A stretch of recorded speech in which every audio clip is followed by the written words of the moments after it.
Before we begin, let's look at examples of some common chemical reactions, like the burning of coal.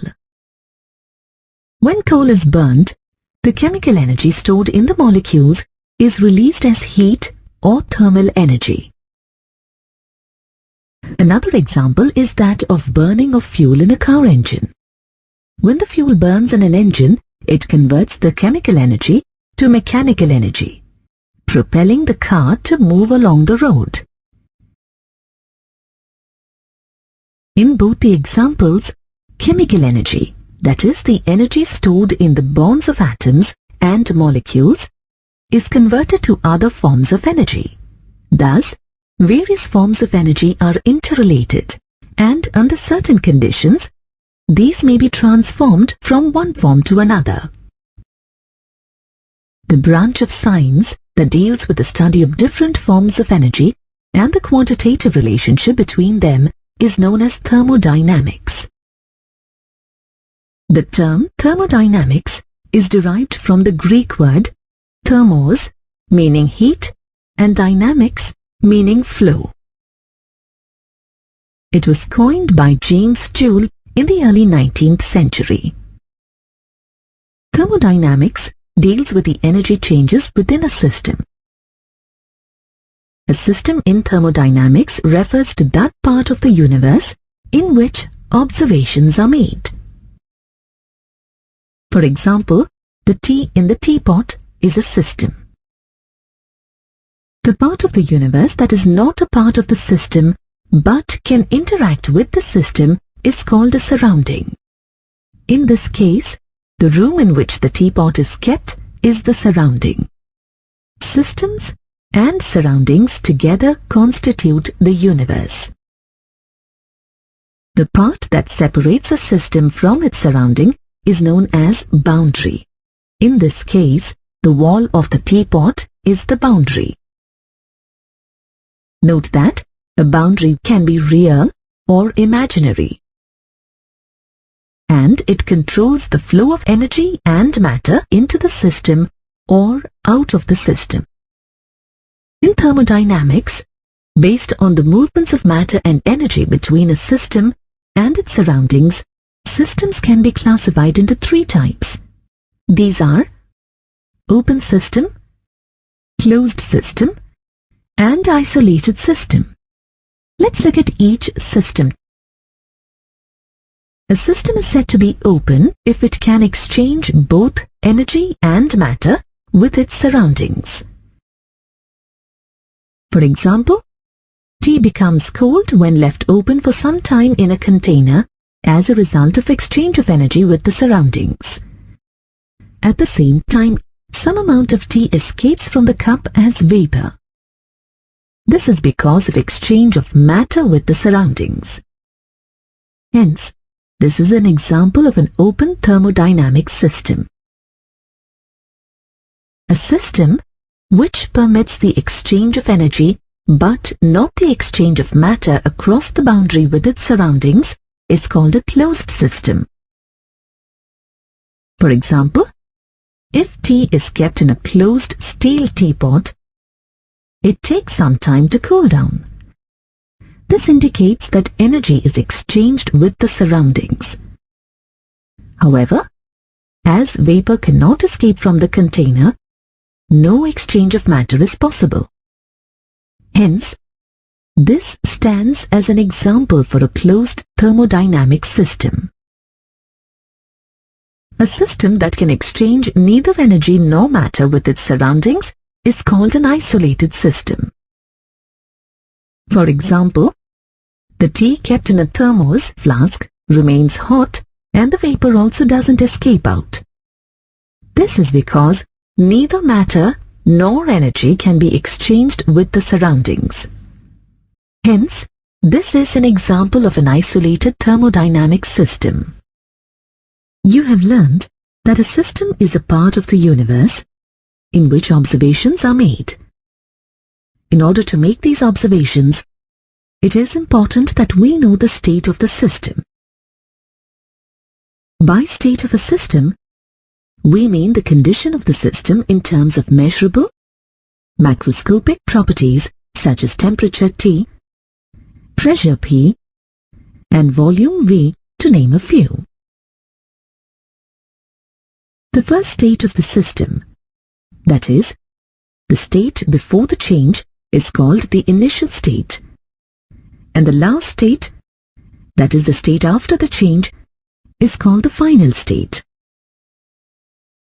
As a change in the magnitude of these properties changes the state of a system, these properties are called state variables or state functions. In other words, properties whose values depend only upon the initial and final states of the system and are independent of the manner in which the change is brought about are called state functions. Macroscopic properties, on which the state of a system depends, are further divided into extensive properties and intensive properties. Extensive properties are properties that depend upon the quantity of the matter contained in a system. Examples of extensive properties are mass, volume, and heat capacity. For example, 200 milliliters of water takes up more volume than 100 milliliters of water. Intensive properties are properties that are independent of the amount of the substance present in the system. Some examples of intensive properties are temperature, pressure, freezing point, and boiling point. For example, boiling point is an intensive property because whatever be the quantity of water, it always boils at 100 degrees Celsius. When the state of a system changes, it implies that some thermodynamic process has occurred on the system, and energy has been either added to it or removed from it.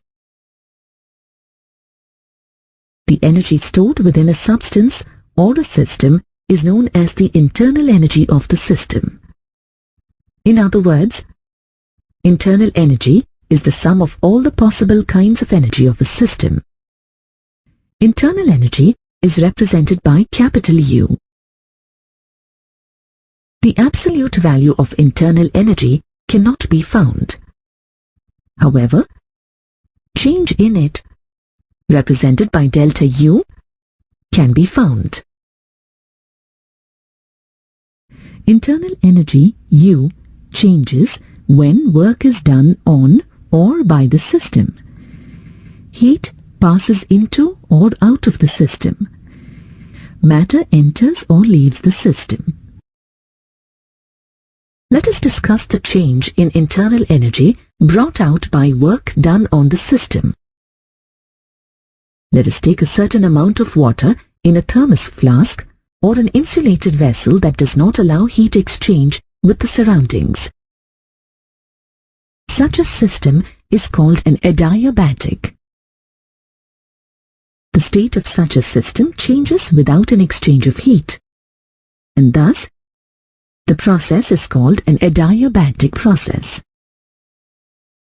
In other words, delta Q is equal to 0.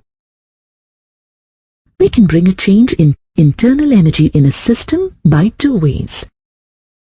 In the first method, internal energy can be increased by doing some mechanical work. For example, by churning the water. Let UA be the initial internal energy of the system at temperature TA. After churning, internal energy changes to UB as temperature increases to TB. Thus, the change in internal energy is given by delta U is equal to UB minus UA.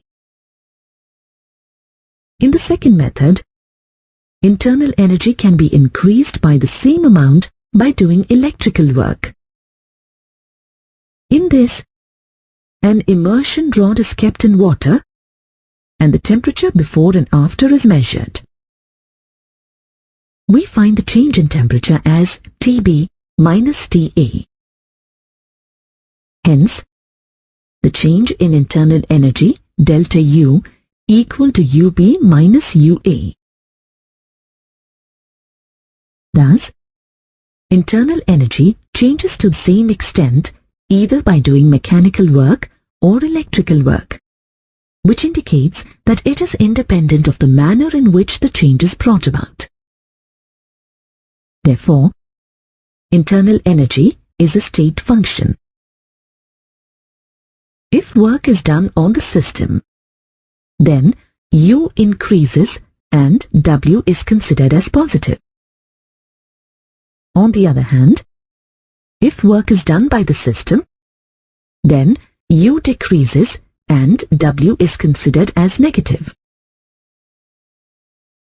A change in internal energy can also be brought out by the transfer of heat. Heat transfer takes place from the system to the surroundings, or vice versa. The exchange of energy due to temperature difference is called heat Q. Therefore, delta U is equal to Q. Q is positive if heat transfers from the surroundings to the system, and negative if heat transfers from the system to the surroundings. If heat transfers from the surroundings to the system, then internal energy increases, and hence Q is considered as positive. On the other hand, if heat transfer takes from the system to the surroundings, then internal energy decreases. That is, Q is negative.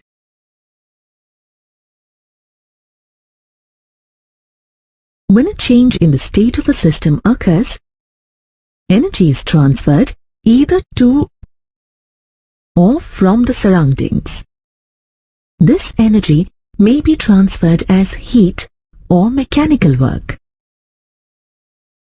In thermodynamics, the only type of work generally considered is the work done in expansion or compression of a gas.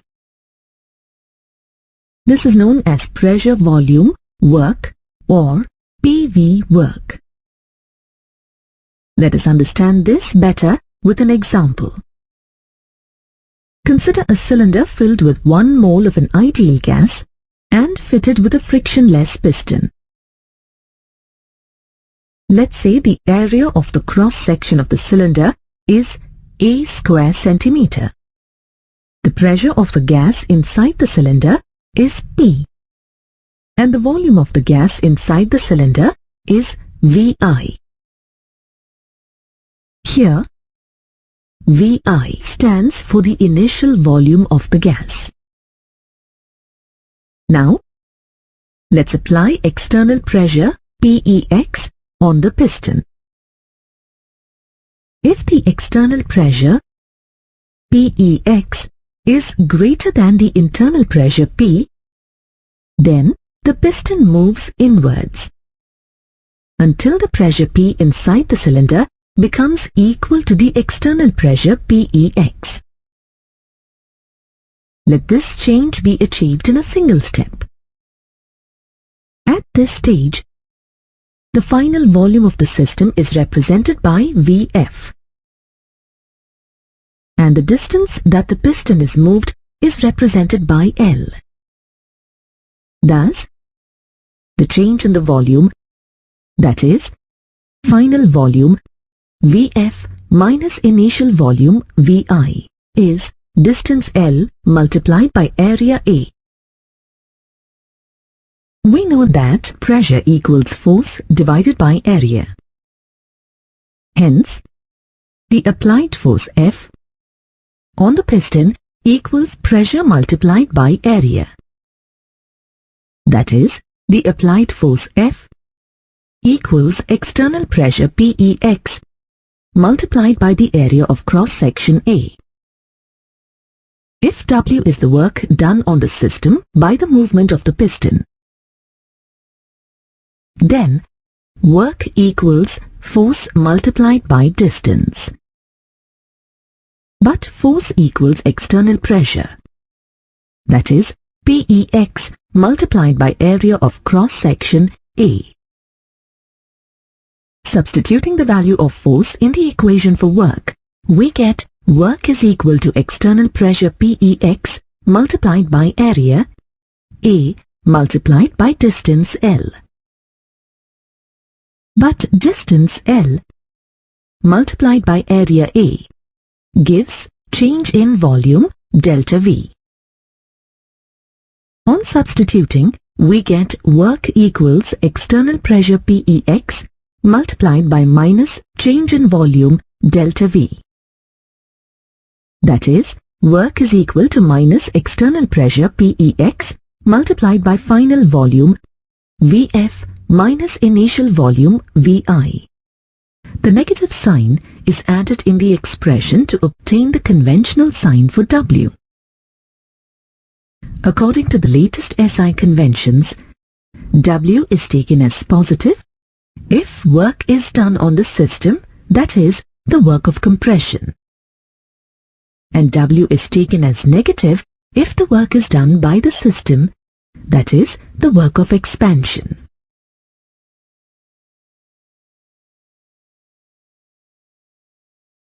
Therefore, the general expression for work done is written as W equals minus external pressure PEX multiplied by change in volume delta V, which is equal to minus external pressure PEX multiplied by final volume VF minus initial volume VI. The expression of work applies for both expansion and compression of a gas. If the gas expands, VF will be greater than VI. Then, we can say that work is done by the system. Hence, the value of work done will be negative. Similarly, if the gas compresses,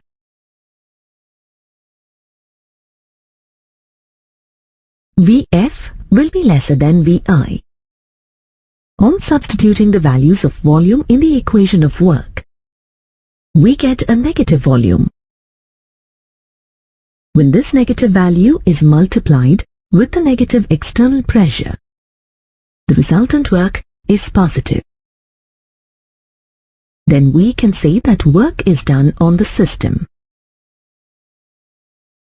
If the pressure is not constant and changes in finite numbers of steps for every stage of compression, then the work done is calculated as W equals minus the summation of pressure multiplied by change in volume.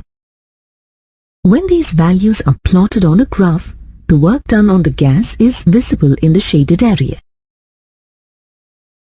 However, if the pressure is not constant and varies such that it is always infinitesimally greater than the pressure of the gas at each stage of compression, the volume decreases by an infinitesimal amount dV.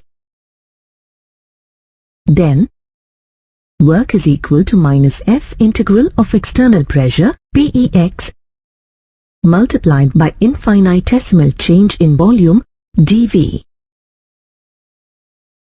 If gas expands, then the external pressure is always less than the pressure of the system. Thus, PEX at each stage is equal to the difference between the internal pressure P and infinitesimal change in pressure of the system dP. If gas is compressed, then the external pressure is always greater than the pressure of the system. Thus, the PEX at each stage is equal to the sum of the internal pressure P and infinitesimal change in pressure dP.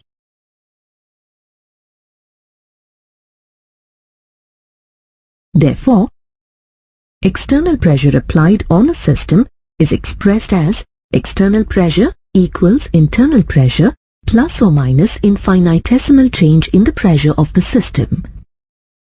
This is known as reversible process. Thus, a reversible process is one that takes place infinitesimally slowly and the direction of which at any point can be reversed by an infinitesimal change in the state of the system.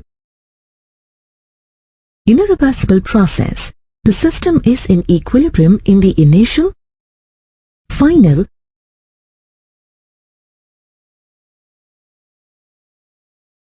and all intermediate stages. To understand this, let's assume that there is a cylinder with a frictionless piston.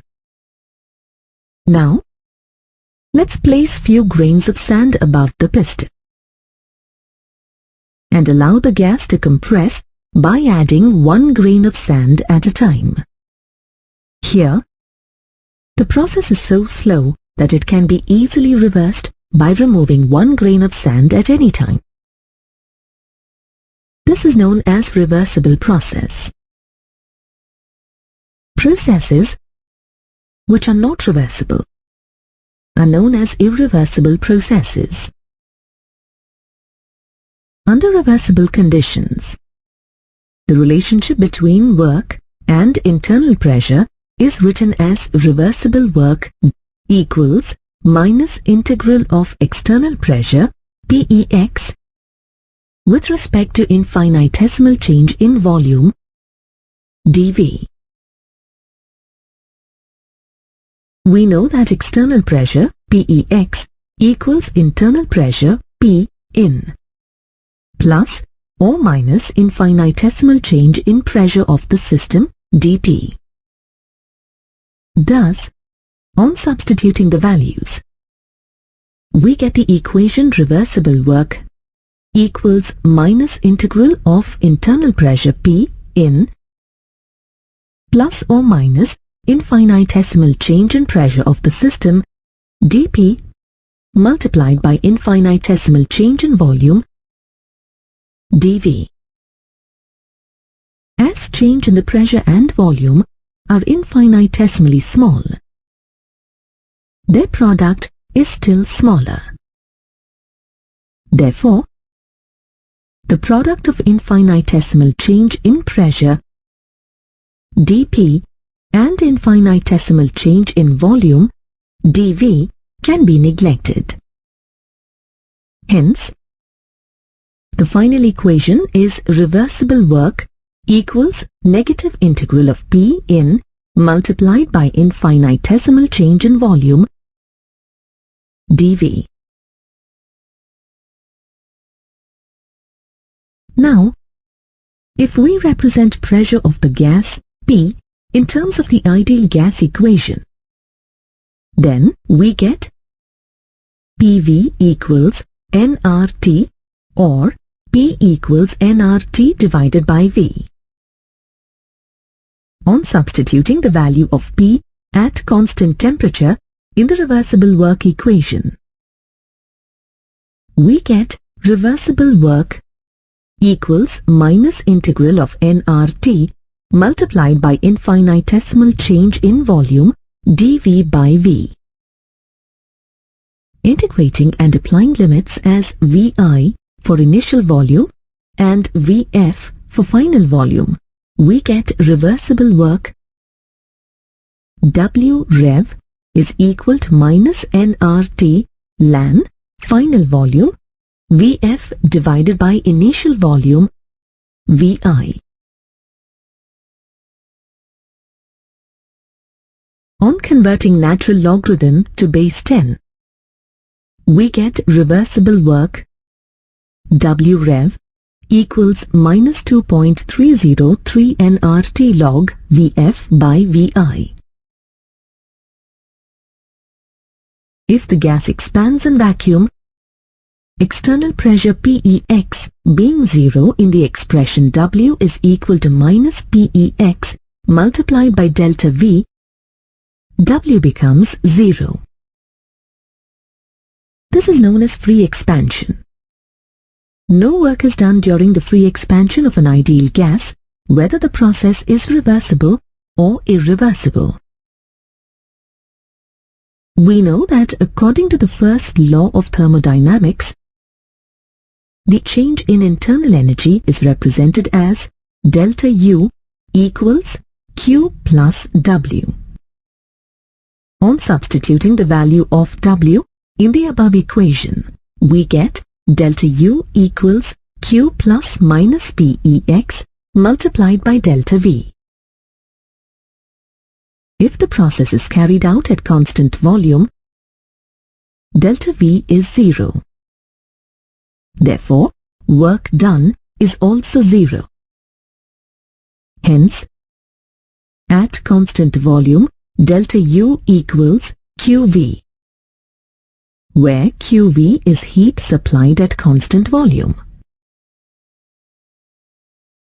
We have learnt that if a process is carried out at constant volume, then the heat content is the same as the internal energy as no work is done. But most of the chemical reactions are carried out at constant pressure and not at constant volume. When a reaction is performed under constant pressure, then it may involve change in the volume. The energy change occurred during such reactions may not only involve change in internal energy but also do some work. To understand this, assume a chemical reaction occurring at a constant pressure. Let us assume that the reaction is exothermic and also involves gaseous substances. When the reaction proceeds at constant pressure, two possibilities arise. One possibility is that if the reaction is carried out with increase in volume, then the system has to expand against atmospheric pressure and energy is required to perform this act. As some of the energy has to be utilized for this purpose, the heat evolved in this case would be a little less than the heat evolved at constant volume conditions. The other possibility is that if the reaction is carried out with decrease in volume at constant pressure, then the work is done on the system and heat evolved would be greater than the heat evolved at constant volume. Thus, it can be concluded that heat changes occurring at constant pressure and temperature are not only due to change in internal energy but also due to expansion or contraction against the atmospheric pressure. Hence, the scientists felt the need to study the heat changes at constant pressure and temperature. In order to study the heat changes in a chemical reaction at constant temperature and constant pressure, a new thermodynamic function called enthalpy was introduced. The total heat content of a system at constant pressure is equal to the sum of the internal energy and PV. This is called the enthalpy of a system, which is represented by H. Note that enthalpy is also called as heat content. Enthalpy, which depends on the three state functions, internal energy, pressure, and volume, is also a state function. Every substance has a definite value of enthalpy. Like internal energy, enthalpy of a substance cannot be measured. However, it is possible to measure the change in enthalpy. The change in enthalpy is equal to the difference between enthalpy of products and enthalpy of reactants. The change in enthalpy may be expressed as delta H is equal to enthalpy of products, HP, minus enthalpy of reactants, HR. The significance of delta H also follows from the first law of thermodynamics, as delta U is equal to QP minus P delta V. Here, QP represents the heat absorbed by the system and minus P delta V represents the work done by the system. Let U1, U2, V1 and V2 represent the initial and final internal energies and volumes respectively. The above equation can be written as U2 minus U1 equal to QP minus P into V2 minus V1. On rearranging this, we get QP equal to U2 plus PV2 minus U1 plus PV1. But we've already learned that U plus PV equal to enthalpy H. Hence, the equation can be written as QP equal to H2 minus H1 is equal to delta H. Therefore, delta H is equal to QP.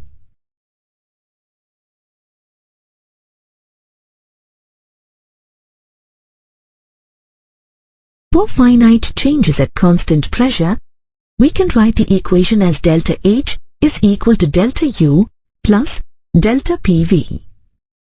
Since P is constant, we can write as delta H is equal to delta U plus P delta V. Remember that delta H is equal to QP, the heat absorbed by the system at constant pressure. Delta H is negative for exothermic reactions and positive for endothermic reactions.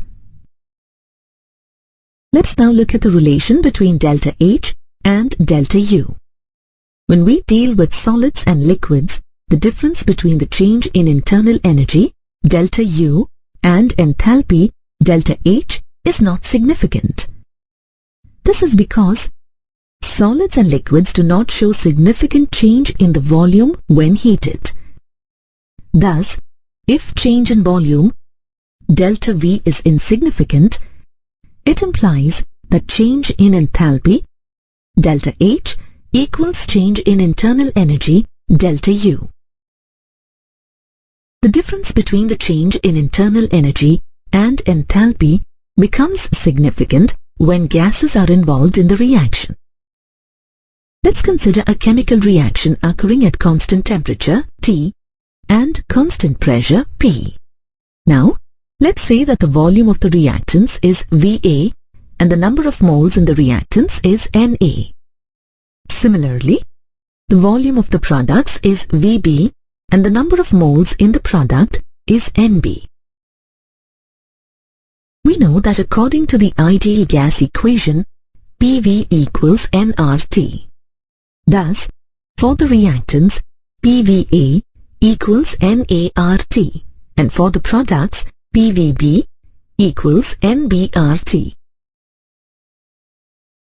Thus, PVB minus PVA equals NBRT minus NART, or PVB minus VA is equal to NBRT minus NART, or PVB minus VA equal to NB minus NART.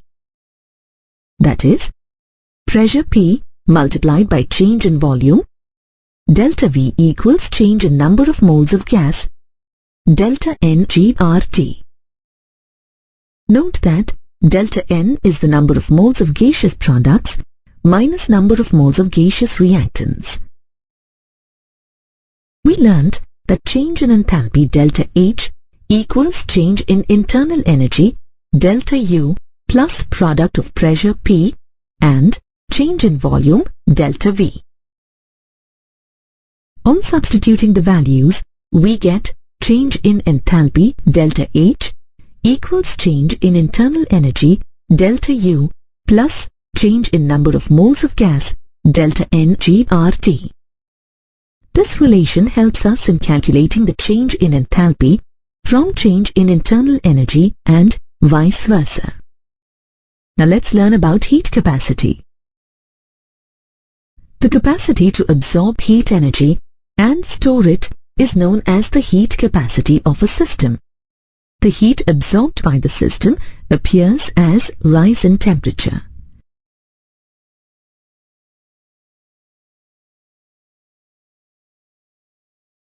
The increase in temperature is proportional to the heat transferred, which can be written as Q equals coefficient multiplied by change in temperature delta T. Note that the value of the coefficient depends on the size, composition, and nature of the system. The equation can also be written as Q equals C multiplied by delta T, where C is called the heat capacity of the system.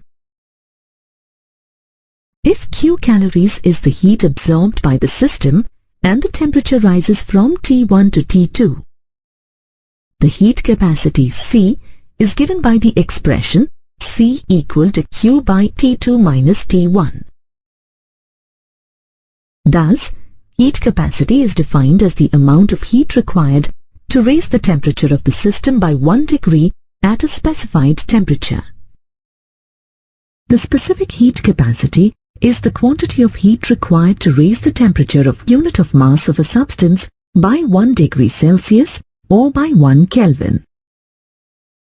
Thus, the expression for Q in terms of specific heat capacity becomes Q equals specific heat capacity C multiplied by the mass m multiplied by change in temperature delta T.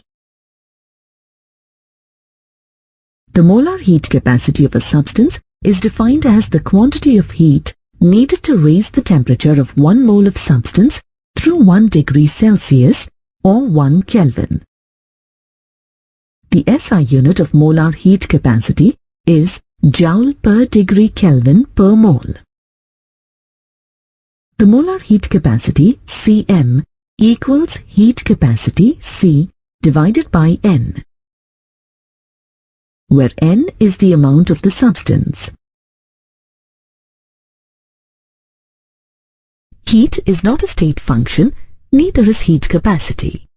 Hence, it is necessary to specify the process by which the temperature is raised by 1 degree. The two important types of molar capacities are molar heat capacity at constant volume and molar heat capacity at constant pressure. Let us see the relation between molar heat capacity at constant volume, which is denoted by Cv, and molar heat capacity at constant pressure, which is denoted by Cp. We learned that the equation for heat, Q, is the product of heat capacity and change in temperature, delta T. Therefore, at constant volume, heat, Qv, equals product of heat capacity at constant volume, Cv, and change in temperature, delta T. But the heat absorbed at constant volume is equal to change in internal energy. Thus, Cv into delta T can be written as equal to delta U. Similarly, at constant pressure, heat Qp equals product of heat capacity at constant pressure, Cp, and change in temperature delta T. We have seen that at constant pressure the heat absorbed by the system is equal to the change in enthalpy.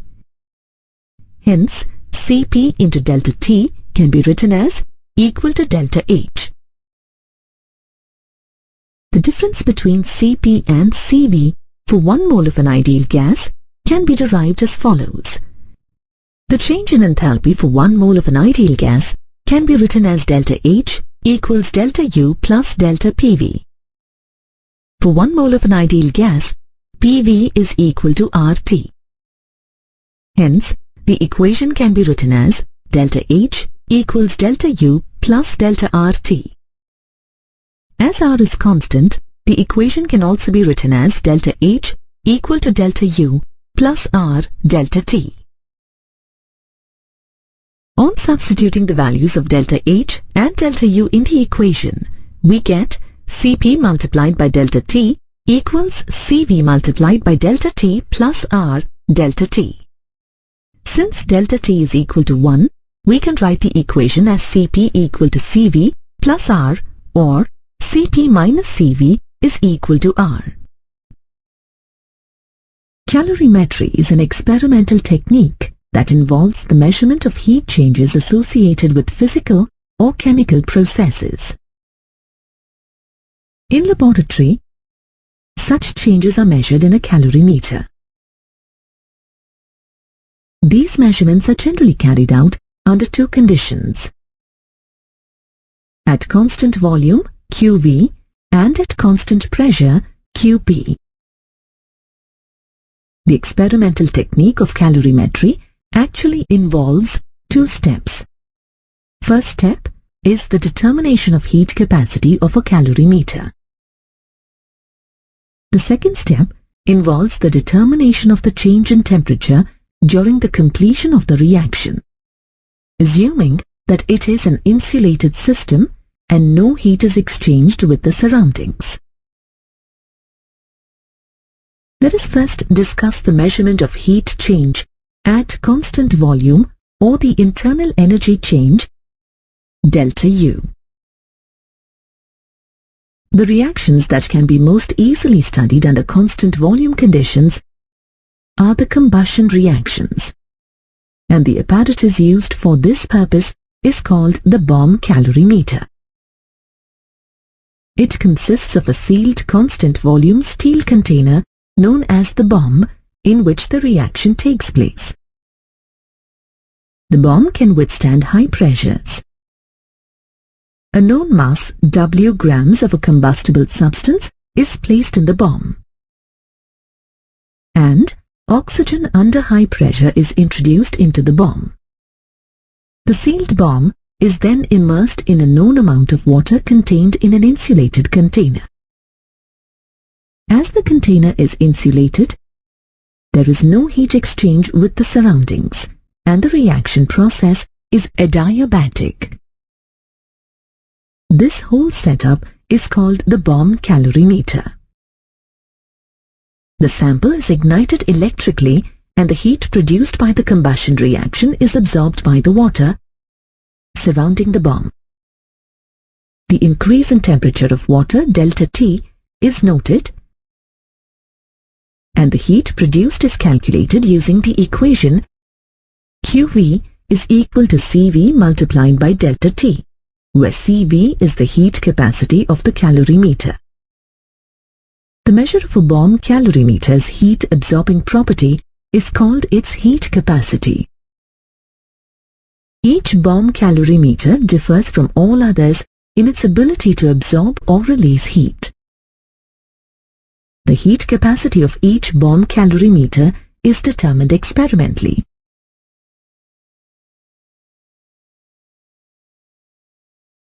Heat capacity of the calorimeter is determined separately by igniting a known amount of a substance, whose heat of combustion is already known, in the same calorimeter. And CV is equal to C multiplied by M, where C is the specific heat of water and is equal to 4.184 joules per Kelvin per gram, and M is the mass of water. Actually, heat capacity of the calorimeter or the system is the sum of heat capacity of the bath, that is, water, and the heat capacity of the bomb, that is, the metal. Water has high value of heat capacity as compared to the metal of the bomb.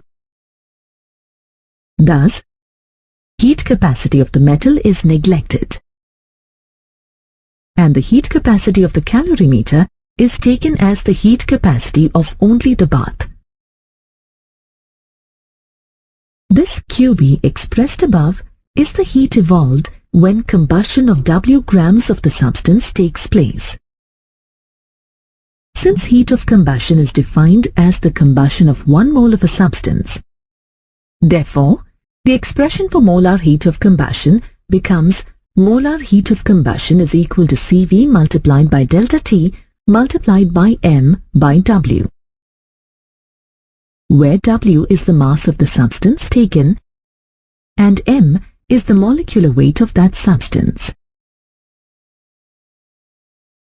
As the above reaction is carried out in a closed vessel, therefore, heat evolved is the heat of combustion at constant volume and is a measure of internal energy change, delta U.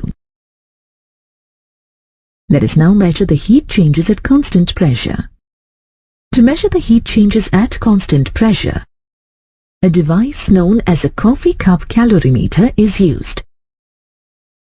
These calorimeters are open to the atmosphere, so these measure heat changes at constant pressure. This calorimeter is a formed polystyrene cup partially filled with a known volume of water and fitted with a stirrer and a thermometer inserted through the lid of the cup. When a reaction occurs in the coffee cup calorimeter, the heat change is measured in terms of the change in the temperature of the system. Heat flow in the system is calculated by using the relation Qp is equal to specific heat multiplied by m multiplied by delta T, where Qp is the heat flow in the system, m is the mass of water in the coffee cup in grams, and delta T is the change in temperature. Specific heat of water is taken as 4.184 joules per Kelvin per gram. Therefore, the formula for calculating molar enthalpy delta H substance is delta H is equal to m multiplied by specific heat of water multiplied by delta T divided by n, where n is the number of moles of the reacting substance in the system. It is important to note that when heat is absorbed or evolved by the system at constant pressure, we are actually measuring changes in the enthalpy.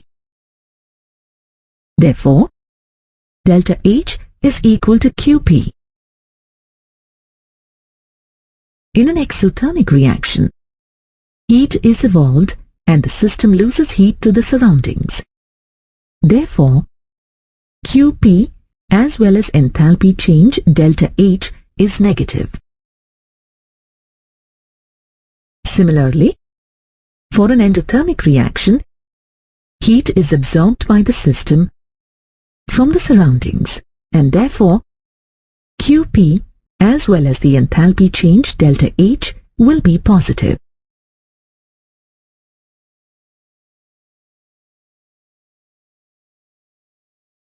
The enthalpy change that accompanies a reaction is called reaction enthalpy or enthalpy of reaction. The enthalpy change that accompanies a reaction is called reaction enthalpy or enthalpy of reaction. The enthalpy of a reaction is defined as the amount of heat evolved or absorbed in a chemical reaction when the number of moles of the reactants as expressed in the chemical equation have completely reacted. Enthalpy change of a reaction is denoted by delta RH. Enthalpy of a reaction is expressed as the summation of enthalpies of products minus the summation of enthalpies of reactants, where AI and BI are the stoichiometric coefficients of the products and reactants respectively in the balanced chemical equation. For example, the enthalpy changes for the reaction of 1 mole of methane with 2 moles of oxygen forming 1 mole of carbon dioxide and 2 moles of water may be represented as follows.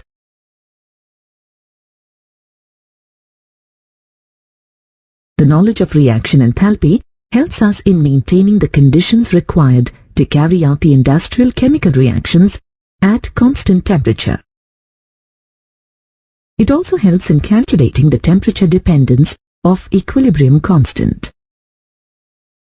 The enthalpy of any reaction depends on the conditions under which it is carried out.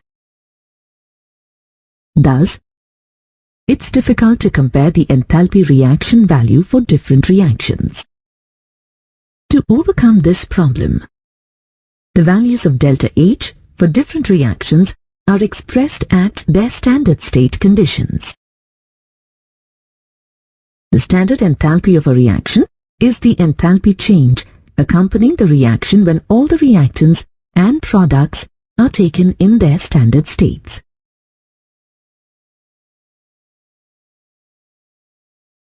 A substance is said to be in a standard state when it is present in its most pure state under a pressure of 1 bar at a specified temperature.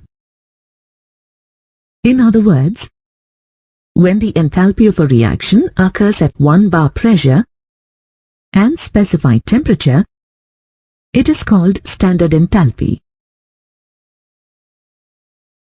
For example, the standard state of liquid ethanol is pure liquid ethanol at 298 Kelvin and 1 bar pressure, and the standard state of solid iron is pure iron at 500 Kelvin and 1 bar pressure.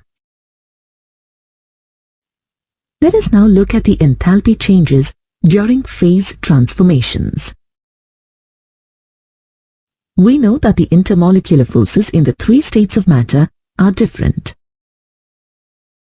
Therefore, the amount of energy required to convert matter from one state to another also differs. Standard enthalpy is represented as delta H naught, where the superscript naught indicates the standard state.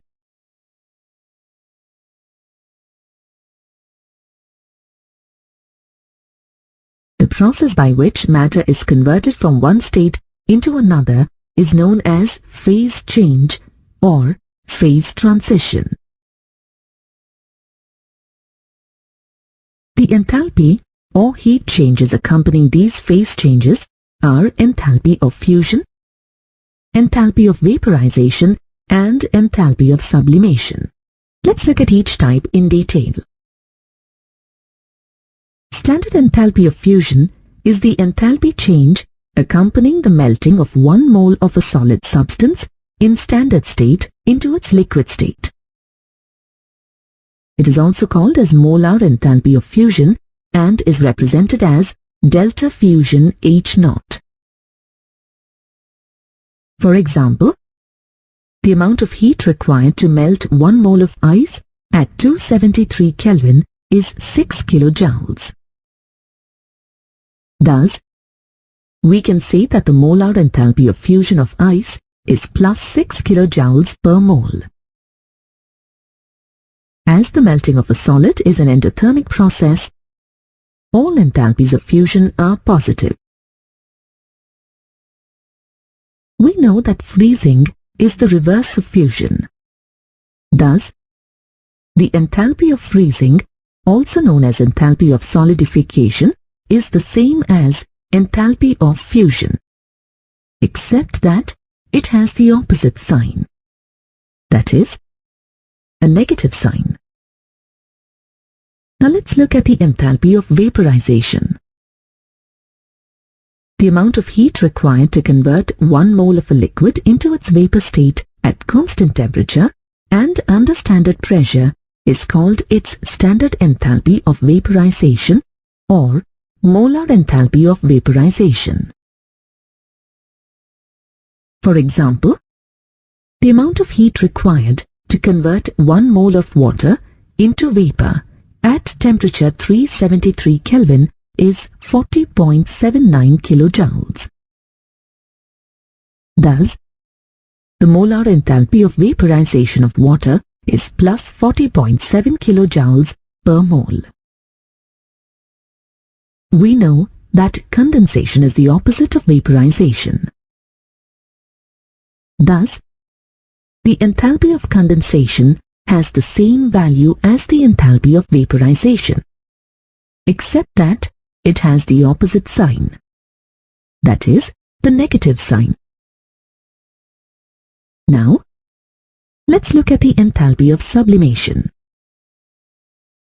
Sublimation is a process in which a solid changes directly into vapor state without any intermediate liquid state. Enthalpy of sublimation is defined as the enthalpy change accompanying the conversion of 1 mole of a solid directly into vapor phase at constant temperature and under standard pressure.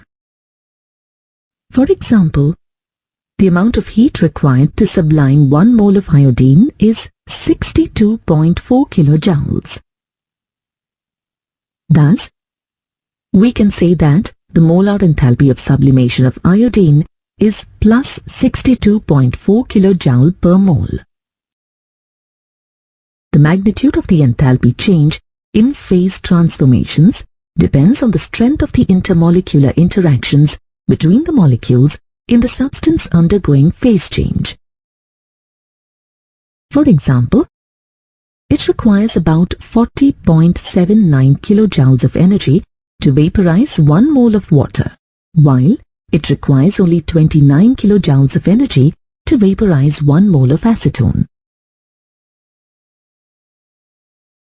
This can be explained in accordance to the fact that the water molecules are held together in the liquid state through hydrogen bonding, while the acetone molecules are held together only through weaker dipole-dipole interactions. Thus, it requires less heat to vaporize 1 mole of acetone than 1 mole of water.